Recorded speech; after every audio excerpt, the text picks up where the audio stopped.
Well, I'll kick it off here and just welcome everybody to the American Club of Hamburg, Germany. And we put on, in normal times, we have speakers from business, politics, and culture, usually over nice lavish three-course meals or in beautiful locations. During COVID now, we've pivoted and been doing nearly weekly meetings with speakers, and which is actually it's not a bad option because it allows us to have people from overseas, which we don't have to wait for somebody passing through Germany to speak. So it's really nice to have you here. I'll just tell you what caught my attention was the end of June when I was reading about the seat that Mark Meadows vacated when he became chief of staff for Trump. And the big headline was that they endorsed, both Trump and Meadows endorsed Lynda Bennett, and then she was actually upset in the Republican primary by this good-looking young fellow, Madison Cawthorn, a 24-year-old in a wheelchair. Go to his website; he has a lot of weapons on there, and I just assumed he was appealing to the Republican electorate for being some kind of Afghanistan hero or somewhere that he fought in Iraq, although he seemed pretty young for all of that. So I was surprised to see that, to read further, and that he was just he's in a wheelchair as a result of being in a car crash with a friend of his. And then I looked down to see who was opposing, and then I came across your name, and your name had rung a bell for me. And then when I read your story, it brought back the memories that when you were during the Guantanamo trials, which of course here in Germany was watched very skeptically and very closely, and the fact that you stood up for not allowing any testimony that was undertaken during any form of torture, I guess, including waterboarding. Maybe you can explain a bit about that as well. But that you were sort of an objector to that, and you felt so strongly about it. And I think also in the context of that day, we didn't hear about too many people opposing the Bush-Cheney government in those days, and that was quite a courageous act that you had there. And so I thought, wow, I've got to see if we can get you to talk to our people here in Germany, because yeah, we are everybody here, Americans that are here, expats, and also just the population in Germany is it's really looking on with great concern these days at what's happening, especially at the national level. And so I was quite impressed with your personal story. So I will pass it over to you so you can tell us a bit about your story and what you stand for and why you're running, and whatever you feel like telling, and then afterwards we can take some questions. Sure. Go ahead, Colonel Moe Davis. Well, thank you so much for doing this. I really appreciate you giving me some of your time and allowing me to speak with you. It's a real privilege to do that. I don't know if any of you are from Western North Carolina or been to Western North Carolina, but it's yeah, I think I took it for granted growing up around here that the whole world was just like Western North Carolina. And then I joined the military and I saw the rest of the world, and it really made me appreciate what a special place this is. It's just a beautiful environment and good people. And I'm really thrilled to be back here and excited about the opportunity to potentially represent the 17 Western counties in Congress.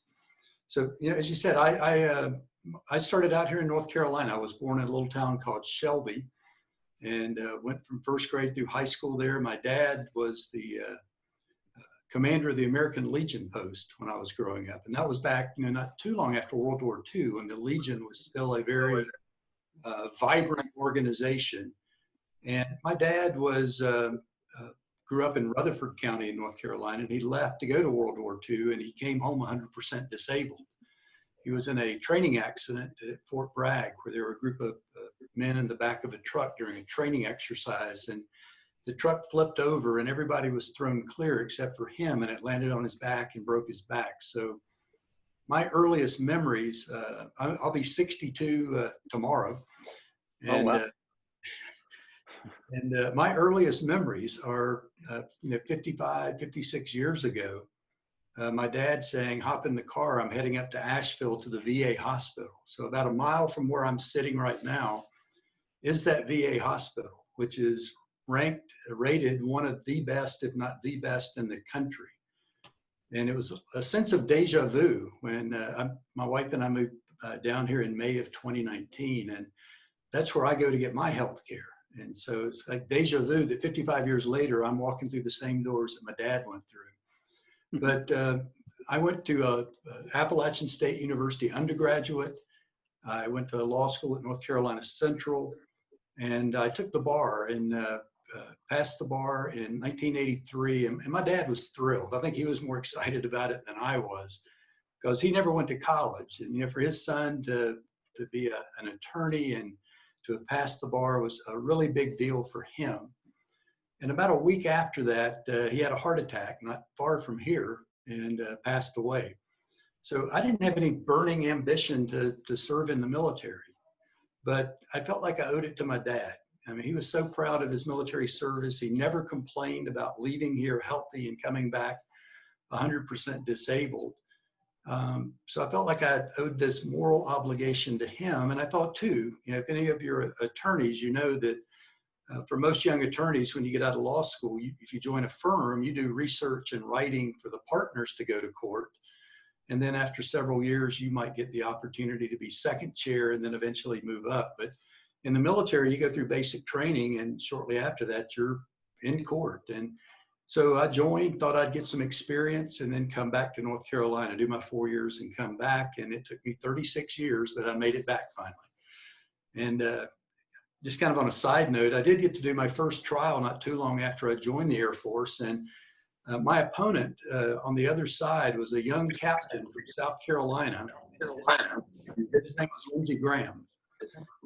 Oh, okay. My first trial was against Lindsey Graham. And I remember during the trial, there are a number of attorneys involved in it. We're all in our 20s, and we had a talk about what we were going to do when we grew up. And I remember Lindsey saying he was going to finish up his time in the Air Force and get back to South Carolina and run for Congress. And the rest is history. He did. So, as you mentioned, I'm best known for having served as the chief prosecutor at Guantanamo Bay for the terrorism trials. It was a job I held for a little over 2 years, and it was a really interesting experience. I'm asked often, do I regret doing it? Would I do it again? And for an attorney, I can't say it's a once in a lifetime opportunity, because most attorneys go a lifetime and never get the opportunity. So it was an important chapter in my life and an interesting experience. And I'm amazed that I ended up, as you mentioned, I resigned over the issue of torture back in October of 2007. And here we are in 2020, and it's still an ongoing chapter. There's very little has happened since I left 13 years ago. Khalid Sheikh Mohammed and the others are still sitting there, still waiting for their day in court, and very little has happened. But I was really proud to lead a prosecution effort. By the time I resigned, there were over 100 members of the prosecution team, military attorneys and military investigators and attorneys from the Department of Justice and agents from the FBI and the CIA. And it was really a top flight team that were really committed to trying to represent America well. At the first meeting that we had of the prosecution team, my predecessor had been asked to move on to another job after there's internal dispute within the prosecution office. Some of the younger attorneys thought that the chief prosecutor was kind of pushing them to do things that they thought were exceeding the ethical bounds. And there was an email exchange between them and the chief prosecutor, and those emails ended up in the New York Times.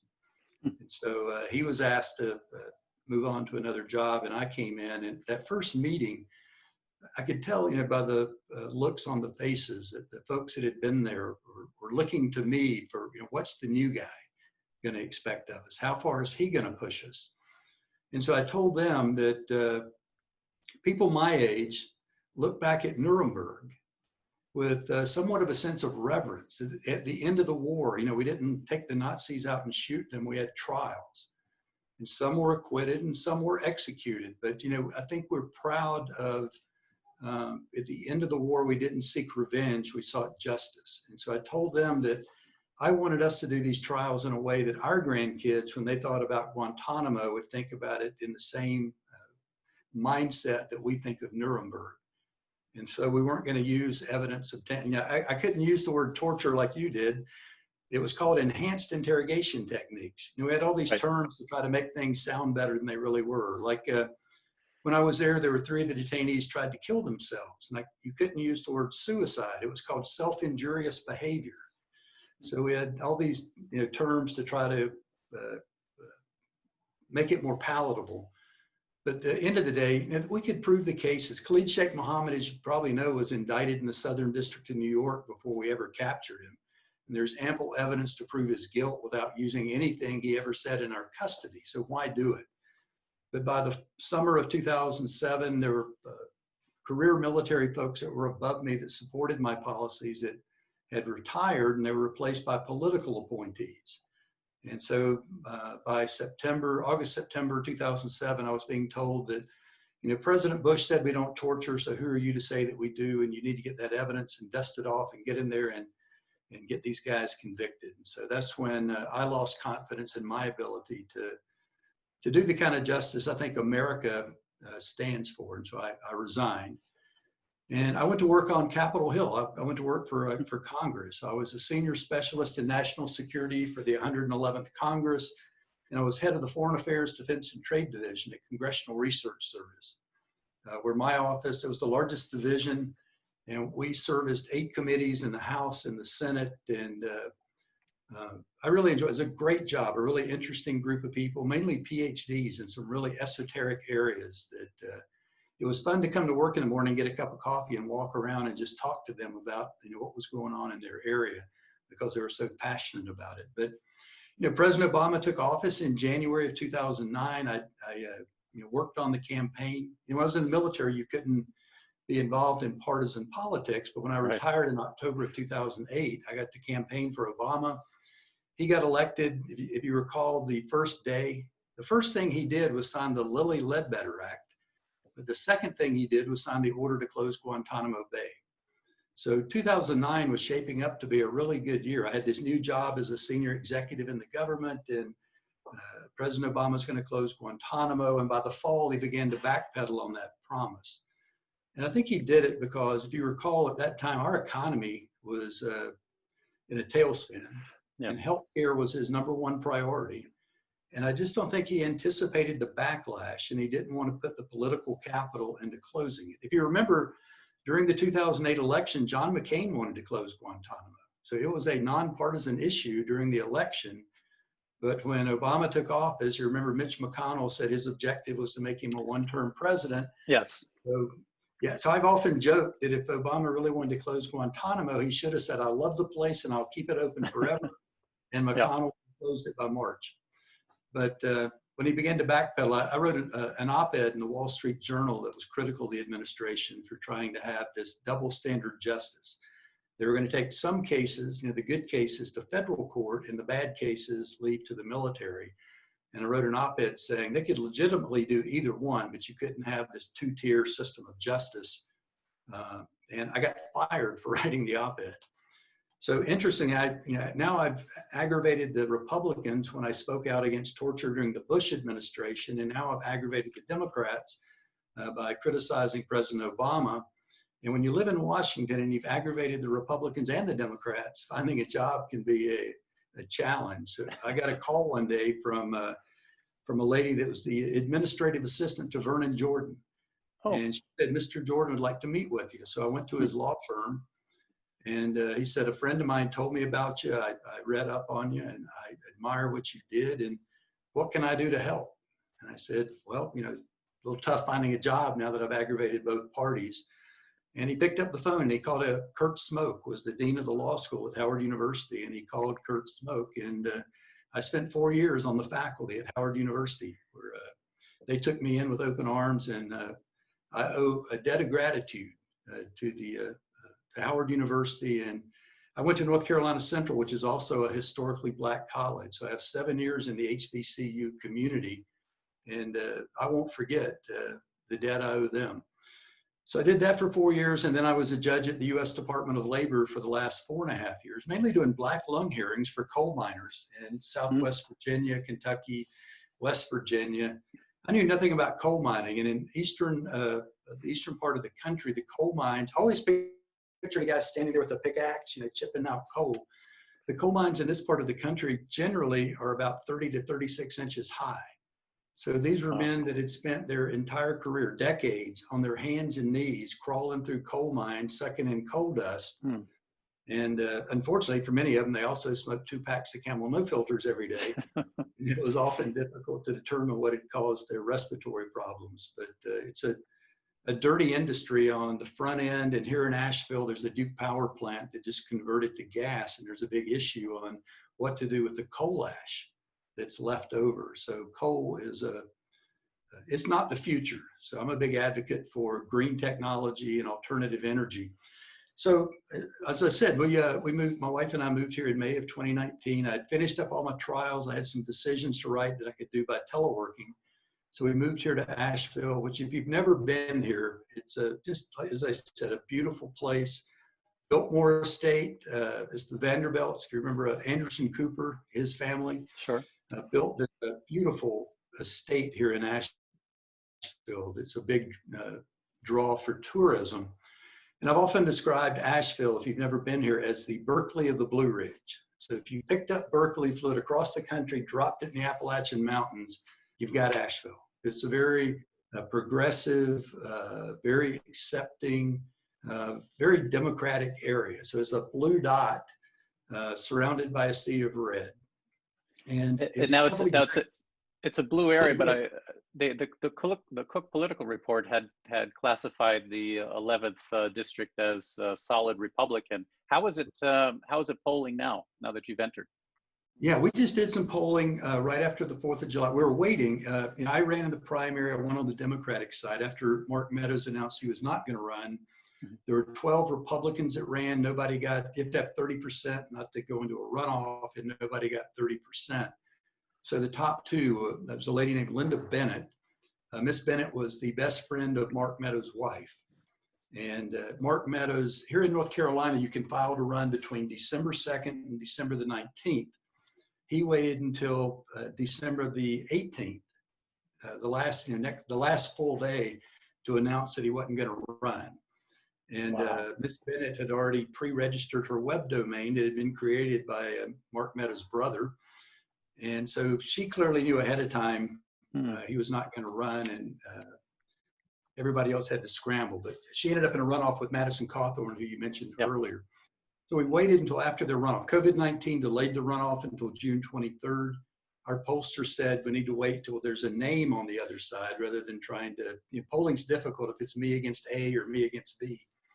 We did the polling right after July the 4th, and the polling is really encouraging. You mentioned the Cook report. One of my frustrations, after the boundary, our state court in late November ordered our legislature to redraw the district, because if you recall, in June of 2019, the Supreme Court, U.S. Supreme Court, said partisan gerrymandering is not a violation of the U.S. Constitution. And that was based on a North Carolina case and a Maryland. In Maryland, it was the Democrats that had gerrymandered. But in November, our state court said under our state constitution that the legislature had to redraw the boundaries. And so Asheville had been split down the middle. It's the biggest metropolitan area, and they'd split it and put half the Democrats in the Mark Meadows district and half in the Patrick McHenry district to dilute the effect of the Democrats. And so they put it back together. And the Cook report, what they did, I think what a lot of political prognosticators have done in order to try to gauge this district is they've taken the new boundaries and they overlaid that on the 2016 Clinton-Trump election. And if you do that, it's about a 14 to 16 point Republican district. And that's why, a lot of folks say this is a solid Republican district, and they've kind of anointed Madison Cawthorn as the heir apparent to the seat. The argument we've tried to make is that, two polarizing New Yorkers running in Western North Carolina is not a good barometer. Our governor, the governor's race that year was Republican incumbent Pat McCrory running against North Carolinian Roy Cooper, who's our current governor. And if you take their results that were on that same 2016 ballot, it's about a 6-point Republican-leaning district. And our polling shows that as of last week, when the polling was completed, that it's a statistical tie. A lot of folks didn't know much about either one of us, and the polling showed on the front end when people were asked, it's a statistical tie.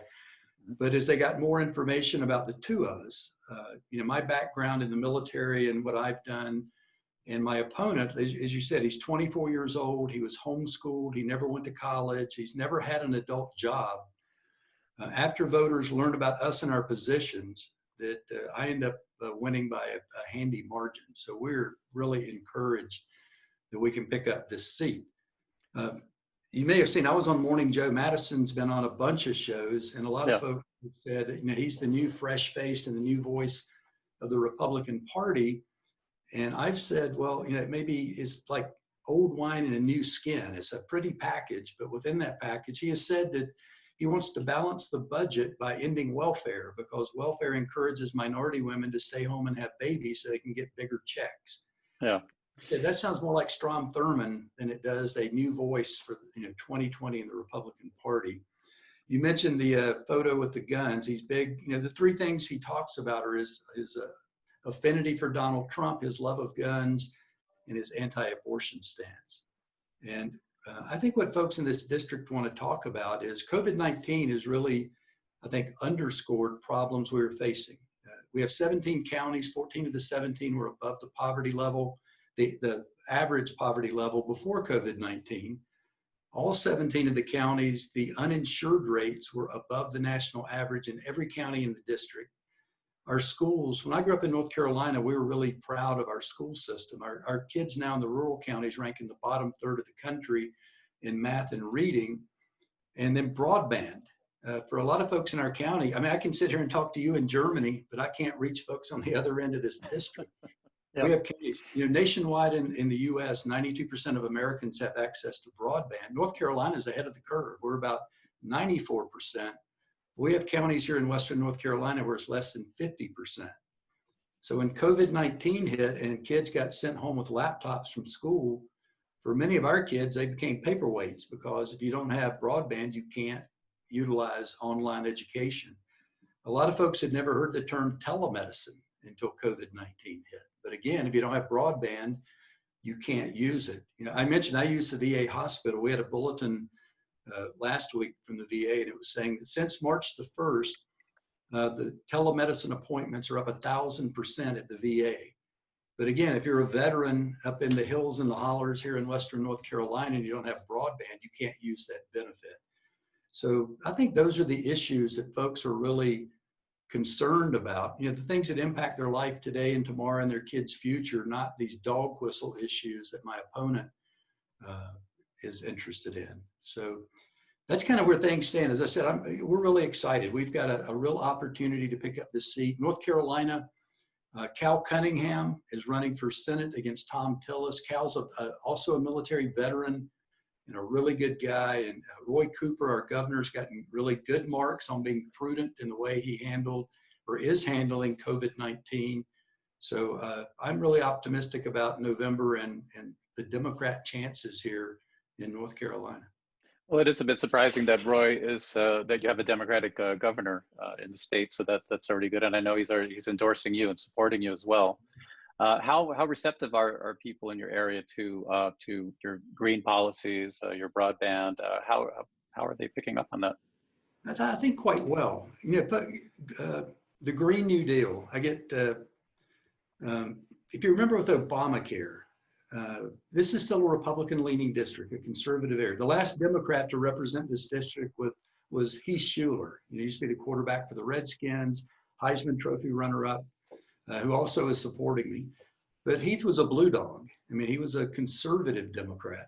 Mm. So this district is pretty conservative. So if you said, like Obamacare, when folks talked about Obamacare, you immediately got accused of being a socialist.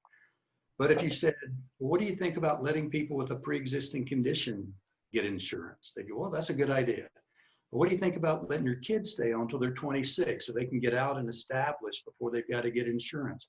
They would say, that's a good idea.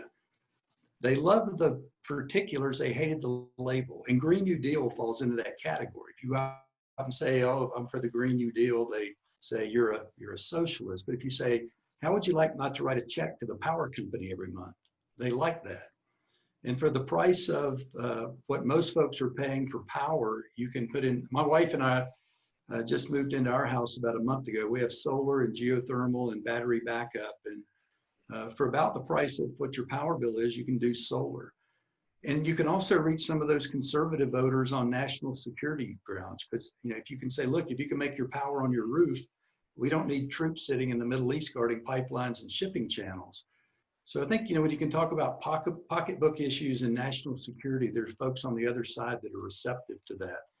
Yeah. And certainly broadband. I did a Zoom session yesterday with the mayor of a small town out west. It's pretty red. And it was a group of folks that were both Democrat, Republican, and unaffiliated voters. And broadband cuts across those boundaries. I mean, everybody is impacted by the lack of broadband.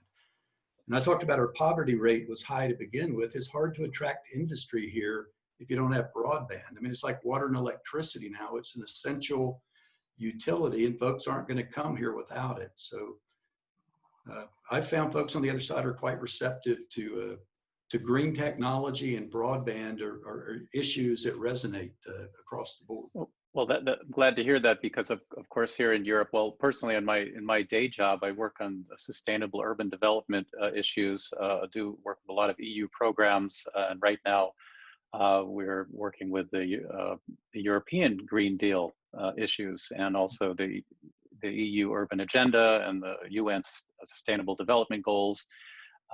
So in Europe, yeah, I think people are more receptive to that. They're glad to hear that in the United States that we have you in North Carolina also going down that path.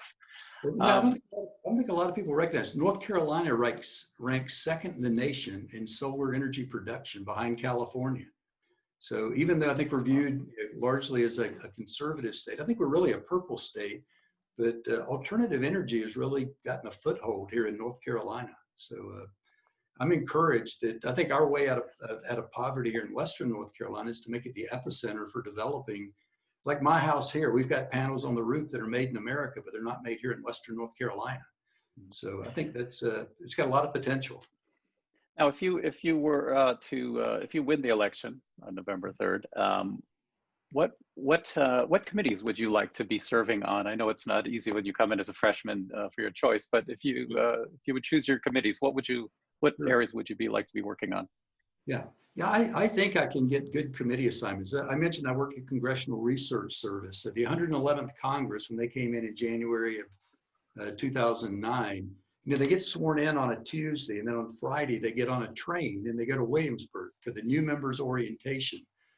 To learn how to be a member of Congress. And I was on the train with the 111th Congress and helped train them on how to be new members. So I think I'm unique. I'll be part of the freshman class on January 3rd, 2021, but I don't need folks to show me where the bathroom and the cafeteria are, because I've worked there.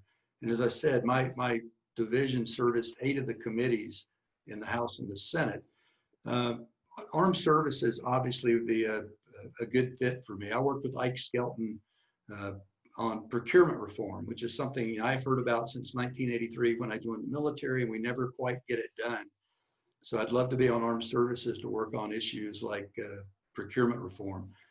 Also because I'm concerned, and you folks are living it more closely than I am, with the damage that we've done internationally, with the alliances that we spent decades building and maintaining, that I think it's going to take a long time to restore our standing in the world and to mend the fences that we've torn down. And I'd like to be a part. I don't know that I'll live long enough to see us undo the damage we've done, but we've got to start. And I'd like to be a part of that. I'd also be interested in Well, veterans. we just, if I could just stop for a moment, speaking of armed services, we just had the big news here this week about the 12,000 troops from Germany reducing from 36,000 to 24,000. Romney calls it a gift to Russia. How do you feel about this? And Yeah, absolutely. I agree with Senator Romney. I believe in being fiscally responsible. I've got a master's of law in government procurement and fiscal law, and I taught fiscal law for the Air Force. And I think our procurement system is in need of reform. And that includes looking at our basing. We have troops in over 150 countries. Now, often that's a couple of troops at an embassy, but like Germany with 36,000 is a pretty big commitment. And I'm not opposed to adjusting those numbers, but it should be based on our strategic interest and not an arbitrary and petty decision by the president to just, yank folks out of Germany, where we've had troops stationed since World War II as a deterrent to Russia. But, I agree. If it had been a thoughtful strategic decision that made sense for the United States, then that would be fine, but that does not appear to be the case. It appears to be just a off the cuff, arbitrary decision by what I consider to be the most incompetent, immoral, and corrupt administration in my lifetime. well, we had on the Talking about committees, Veterans Affairs would be a good fit too. I'm a disabled veteran. Our VA hospital, as I said, is a great facility. And there's an effort on the other side to privatize VA healthcare. And so fighting to preserve our VA would be of interest. And then natural resources. This area is heavily dependent on tourism. That's the heart of our economy. And the big draw here is the beauty of this area. Our mountains and rivers, particularly the Great Smoky Mountain National Park, is the most visited national park in America. So it brings over $1 billion a year into our economy here in Western North Carolina. And for years, the administration has been cutting the budget, for our national parks and national forests and reducing the number of employees. I was really pleased that Congress recently passed a supplemental bill. There's a huge backlog of deferred maintenance in our national parks and national forests. I think it's about a $9 billion bill to begin working on that backlog. So being on natural resources would be another a good fit for this area. Well, and I think too, the Democratic leadership, if we pick up this seat, would also have an interest in giving me good committee assignments because they'd like to keep this a blue district and not a red district. So I think I can leverage my experience and my party affiliation to really help this district. Well, it is a swing state that you're in, so we'll be looking. Everybody will be looking very closely at North Carolina. How this goes. We just had the news also. Trump tweeted the idea about not having much faith in mail-in ballots, and of course, for Americans abroad, that's about the only way we can do it. And he even floated the idea of maybe having to postpone Election Day. How do you see this playing out? He's been getting, I think, criticism on both sides. Not as much as you'd like to see from the Republican side, but yeah, for members of the armed forces, I think it's about 180,000 vote by mail every year, and seem to do it okay, and not the system hadn't been corrupted. I think what's frustrating is, Trump has been in office 3.5 years, and there have been multiple bills to try to make our election process more secure that have been shot down. Mitch McConnell has several sitting on his desk. So they've had the opportunity to address the problem with election security and elected not to do so. And then to use COVID-19, had we acted responsibly from the start, I think a lot of countries now are seeing their numbers go down and ours continue to go up. So again, folks have been talking since March about the need to look at alternative ways of voting other than going down to the polls, and nothing has happened. So to wait now till we're 95 days away from the election and say, well, I'm not sure we're going to be able to do this. He's had every opportunity to fix this. And so the blame rests squarely. I know he's not big on accepting responsibility, but he alone is responsible for the crisis, if there is a crisis, and he shouldn't be allowed to create a crisis and then use it as an excuse to subvert democracy. We've also been following, obviously, very intensely the Black Lives Matter protests here, not only in the U.S., but they've also spread around the world and here as well. And also the issue of defunding the police. What's your position on the military to police, the equipment transfer, civil asset forfeiture, and generally your funding for police? Sure. Well, my background, my undergraduate degree is in criminal justice, and I worked in law enforcement training for the state of North Carolina before I went to law school. So I know folks on the other side I was in an event over the weekend in a town called Franklin. It's a pretty conservative area. And my opponent and some of the others on his side of the aisle are saying that Democrats are Marxist mobs and socialists and anarchists that hate the police and hate America. And when I got to talk, I said, look, my background's in law enforcement. I don't hate the police. In fact, the event was a Back the Blue, Back the Police march, and I was there marching with them. And as far as hating the country, I spent 25 years defending the country, where my opponent and the ones that were accusing me of being against America and against the police, they never served in law enforcement or defended the country. So it kind of, I think is a false claim. Whoever came up with the label defund the police ought to have their butt kicked, because that's an uncontested layup for the other side. It's a horrible label. What I do support is reimagining law enforcement. I think we ought to continually be assessing, whether we're doing it. And I know in the military, it always bothered me. You go to a new assignment, you'd see something that didn't look right. You'd ask, why is it done that way? And somebody said, well, we've always done it that way. So I don't believe in making change just for the sake of change, but on the other hand, just because we've done something in a particular way doesn't mean it's the best way to do it. So I think we ought to be reassessing and reimagining law enforcement, because we put roles on them that, for instance, handling mental health issues and handling drug addiction and alcoholism are not roles that necessarily fit well with law enforcement. I think those should be health issues and not criminal justice issues. So I would much have preferred the label be reimagining law enforcement rather than defunding it. I'm opposed to the continued militarization of the police. If you see what's going on in Portland, and I think many of us feel like it'd be great if President Trump was as hard on Putin as he's been on Portland.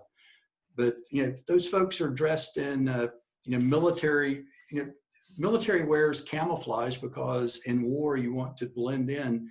Downtown Portland, there's no reason to be dressed in BDUs other than to intimidate American citizens. And I'm sure you saw what happened at Lafayette Square in Washington, where troops attacked Americans who were not violent in order to clear a path so the president could go over and hold up a Bible and get a photo op made. So I was really pleased that General Milley, participated in that, but later apologized and said he shouldn't have done it and regretted that he did so. But I think policing, the point I tried to make, I've participated in a number of Black Lives Matter marches here in our area, and I get criticized by folks on the right saying, why are you supporting those folks? And then this weekend, like I said, I went to a Back the Blue march, and I get the folks on the left saying, why are you marching with the police? And my response is, representing this district means representing all of the district, not just the people I like or the people that vote for me or support me. The duty is to represent everyone. And I think there's nothing inconsistent about supporting Black Lives Matter and supporting law enforcement. Well, you sound like you have a good platform and a good chance to win there, just from hearing these positions. Where do you feel? We also look here in horror because Germany's been one of the better countries handling the COVID crisis, and I think we look on in horror that 6 months into it that people are still debating whether to wear masks indoors and around people. How is the situation in your part of the state? Yeah, our part of the state, we've had, I think we're at about 150 deaths in this district, which is far too many. I think by and large, most folks, I mentioned Governor Cooper has gotten good marks in our polling. That's one of the things we polled on. And over 2/3 of folks in this district support Governor Cooper's, what I think has been a very prudent and reasonable approach to handling COVID-19. the frustrating part is my opponent, has said that this is really nothing more than the flu. Even as of yesterday, he's still totally ignoring the restrictions. If you look at, you can Google his name, you'll find pictures of, hundreds of people together with no mask, shoulder to shoulder, hugging, as if nothing is going on, when the executive order the governor signed limits indoor events to not more than 10 people and outdoor events to 25. And I know last night he posted a picture at an outdoor event, and there are 28 people in the picture. Right. So I just taped, I'm going to put out a video statement here in a little bit that, serving, public office means looking out for the public. And to me, it's not worth risking lives to win an election. And so we're going to abide by, even if it makes campaigning difficult. As I mentioned, there are a lot of areas in this district, I can't sit and talk to them like we're talking. You've got to be there, but it's not worth risking the health and safety of folks to try to win an election. And I'm really pleased. Just traveling around the district, I think the overwhelming majority of folks are taking it seriously. They're wearing face masks, they're social distancing, they're being cautious. There's a lot of concern about the push to reopen our schools, whether it's safe to do so. I think everyone wants to get schools reopened as soon as possible, but only when it's safe to do it. So regardless of what my opponent and the other side do and say, you saw today where Herman Cain, who ran for president Yes. last time, passed away after attending the Tulsa rally where he mocked, folks for taking COVID-19 seriously. So you guys over there, a lot of other countries have done a much more responsible job of dealing with the crisis than we have. I'd said from the start, as painful as it is, we need to do it right the first time and not have to repeat it. And our numbers are going up. And I've said a number of times that, look, we can, as painful as it is, we can help you restore your livelihood, but we can't restore your life. So we need to be prudent and try to do this right. And Louis Gohmert as well today getting COVID, right? That's right. The irony in this. Staff and other members of Congress and very cavalier about it. And Dr. Fauci, I give him a lot of credit for hanging in there after getting, that can't be a pleasant job. I just got a question from one of our participants here, is asking about Nord Stream 2. Are you familiar with the Nord Stream 2 pipeline? I'm not. It's probably out of your, not directly related to North Carolina, so right. We can excuse you on that. All right. Well, thank you. Tell me, how is your fundraising going? It's going better. When I was late getting in because it was, I think November 19th is when I officially got into the race, because that was when it became apparent they were going to put Asheville and Buncombe County back together as part of the 11th district. So I've only been running for 8 months, and our fundraising has gone well, particularly since June 23rd is when the Republicans had their runoff. And I think we've raised about $250,000 since then. We're still trying to attract the Democratic Congressional Campaign Committee. A lot of folks are looking, like you mentioned, the Cook Report. A lot of folks are looking at some of the traditional prognosticators and saying, well, this is a solid Republican district. And we're trying to use our polling data and the comparison to Cooper and McCrory to show them that this is ours to lose. That our polling shows if we can educate the voters on me and my opponent and where we stand on the issues. Like for him, I believe in healthcare for everybody. That from cradle to grave, you ought to have a right to healthcare. One thing I don't believe, though, is we should force it on to people. I'm going to lose the race if I go out and tell folks in our rural counties we're going to force you onto government healthcare. So I support their right to procure their own if they want to do that. But I think everybody ought to have coverage, and we ought to be able to do it for less than $11,000 a year per person, like we're doing now. My opponent's answer to the healthcare issue is we need more insurance companies, which particularly doesn't work during a pandemic when people are out of work. So we got to decouple healthcare and employment. We've kicked this can down the road for far too long. Yeah, they seem, for us here in this part of the world, they seem a bit like no-brainer issues, and it's just hard for us to look and see that debates are on that level. Right.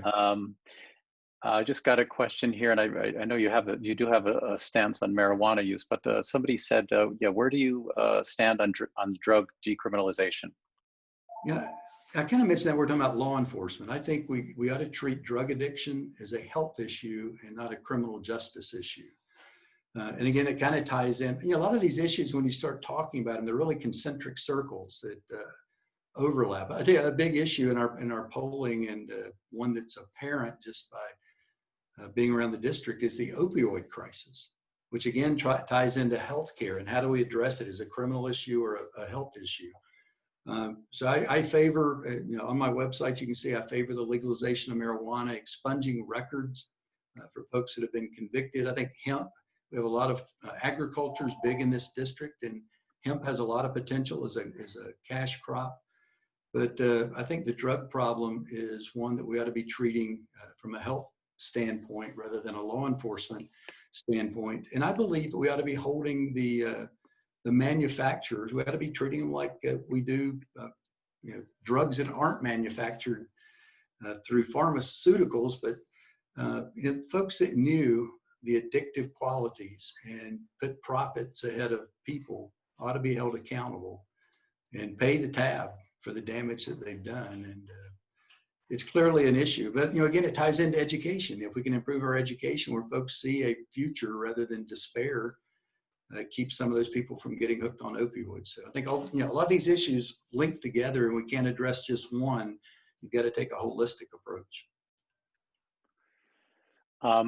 Well, Moe, thank you so much. I know you've been on for about 45 minutes, and I know you're very, very busy there with your campaign and ads and everything that you have to do and other interviews. And I wanted to thank also Graham McGuffick for also setting this up, your campaign manager. And he also just put in our chat some links for where people can go to for fundraising or to be part of your town halls.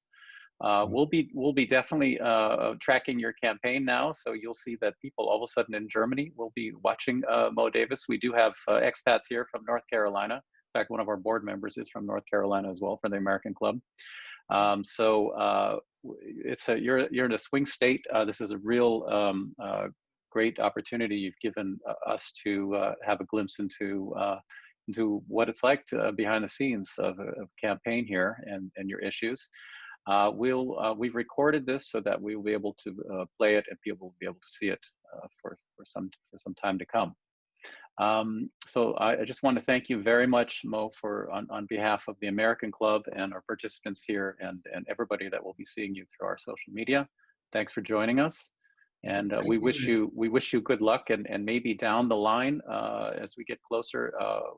If you have time again, we can repeat this, because I'm sure that there will be a lot of developments between now and the next 96 days on the countdown towards the election. Right. Well, thank you. I really appreciate it. And hopefully when we get through this, come visit Western North Carolina. It's a beautiful place to have you here. Smoky Mountains sound great. It is. So you folks stay safe, and look forward to seeing you. Thank you very much.